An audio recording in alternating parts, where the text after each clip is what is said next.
নমস্কার বন্ধুরা, আমি রবির ধার্মিক সানেট স্টুডিওতে আপনাদের সবাইকে স্বাগত। আজকের লেকচারে আমরা দেখব বেস লাইন।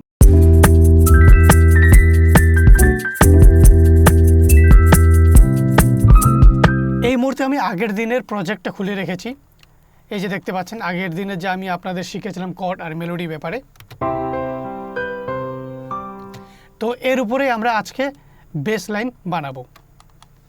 তার জন্য সবার প্রথমে আমরা একটা যে কোনো ইনস্ট্রুমেন্ট, বেসের যে কোনো একটা ইনস্ট্রুমেন্ট নেব।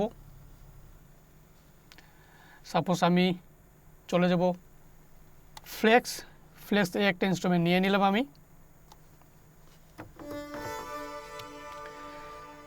ট্যাক্সে যাব, তারপর আমি সিলেক্ট করব হচ্ছে বেস, এটা অল করে দিই।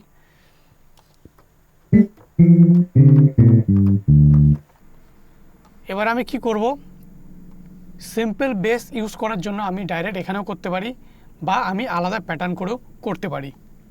আপাতত আমি এখানেই ক্লিক করছি। এই যে দেখতে পাচ্ছেন, এই যে বসিয়েছে, এর উপরে আমি ডবল ক্লিক করব। ডবল ক্লিক যেই করলাম আমি, আমার এই পিয়ানো রোল খুলে গেল। এখানে আমি কি কি কর্ড ইউজ করেছি সেটা এখানে দেখতে পাচ্ছি। এবার দেখতে পাচ্ছেন এই যে এখানে রাইট ক্লিক করব, আবার পিয়ানো রোলে ক্লিক করব, দেখব যে এবার এর উইন্ডো খুলে গেছে। এবার যদি কি ক্লিক করি, আমরা দেখতে পাচ্ছেন একই সাথে দুটো ইনস্ট্রুমেন্ট আমরা একই জায়গায় প্লে করতে পারছি। তাহলে এই কর্ড অনুযায়ী আমরা সবার প্রথমে ইউজ করেছি সি, তো একটা সিঙ্গেল নোট ইউজ করব সি। তারপর ইউজ করেছি এতে ক্লিক করলাম, তারপর ইউজ করেছি জিতে ক্লিক করলাম, তারপর আবার লাস্ট সিতে আছে। তো এবার প্লে করে দেখি।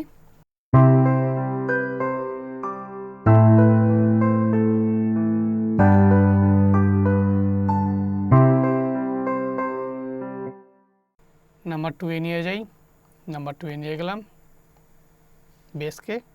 এই মুহূর্তে যারা মোবাইলে দেখছেন এই ভিডিওটা, তারা হয়তো বুঝতে নাও পেতে পারেন বেস যে সাউন্ডটা আছে সেটা।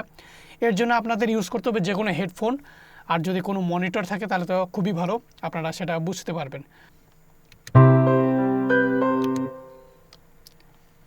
সবগুলোকে সিলেক্ট করলাম। এবার আমি কন্ট্রোল প্রেস করব, তারপর হচ্ছে আমাদের যে কিবোর্ড আছে কম্পিউটারের, সেটা up and down left right যে কিগুলো আছে আপনাদেরকে দেখিয়ে দিই। এই যে কিগুলো আছে আপ ডাউন লেফট রাইট, তো কি করব, এবার কন্ট্রোল ডাউনে ক্লিক করব, তাহলে এক নোট একবারে আবার নিচে চলে আসবে। এবার যদি কন্ট্রোল আপ প্রেস করি, এই যে উপরে চলে যাচ্ছে, দেখছেন এই যে কন্ট্রোল ডাউন আপ। এইভাবে আমরা অক্টেভ একবারে চেঞ্জ করতে পারবো। দেখছেন যে C5 থেকে C4 চলে এসছে। প্লে করে দেখি। এখানে জাস্ট বেস ইউজ করলাম, এর সাথে যদি আমি আরও বেস মেলোডি ইউজ করি, এর জন্য আমি সাপোজ ধরুন এগুলোকে ছোট করলাম, একবারে সিলেক্ট করে টুম টুম টুম টুম, দেখি টিং টিং টিং।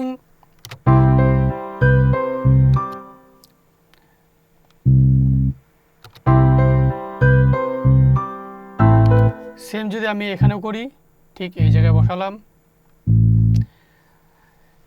এই যে বার আছে, বার অনুযায়ী আপনারা দাগগুলো দেখবেন, এই যে 1 2 3 4 ঘরগুলো আছে সেটা ফলো করবেন আমি কিভাবে ইউজ করছি।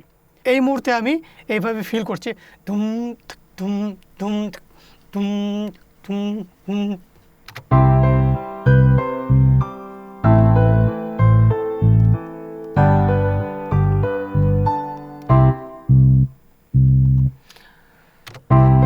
আমার যেহেতু করে করে অভ্যেস হয়ে গেছে, এই জন্য আমি তাড়াতাড়ি লাগিয়ে দিলাম। আপনারা প্র্যাকটিস করবেন, এটা ট্রাই করবেন, ট্রাই করতে করতে বুঝে যাবেন।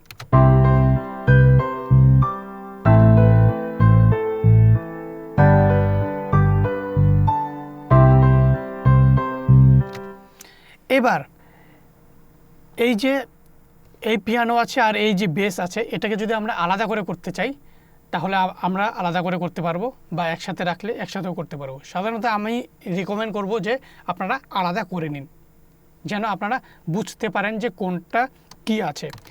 তো এখানে কি করলাম, আমি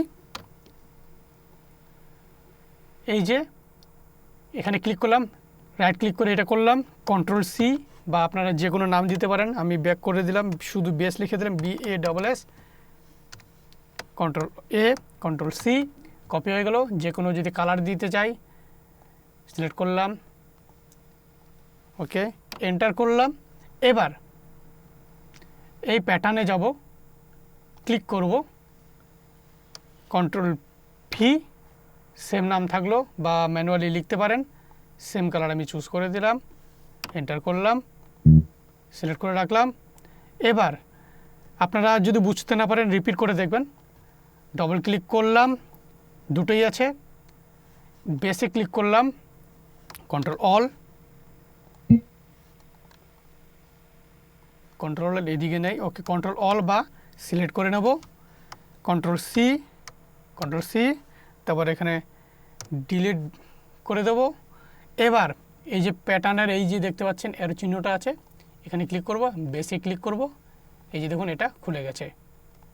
এখানে বসিয়ে দেব, বসিয়ে দেওয়ার পর দেখুন যে চলে এসছে, যেহেতু আমি এখানে রেখেছি, এখানে এই যে চলে এসছে। এইভাবে আমরা আলাদা করে নিতে পারবো। তো আজকের লেকচারে আমরা জানতে পারলাম কীভাবে বেসলাইন বানাতে হয়। আপনারা যদি বুঝতে না পারেন তাহলে অবশ্যই আমাকে কমেন্ট করে জানাবেন, অবশ্যই আমি আপনাদের রিপ্লাই করব।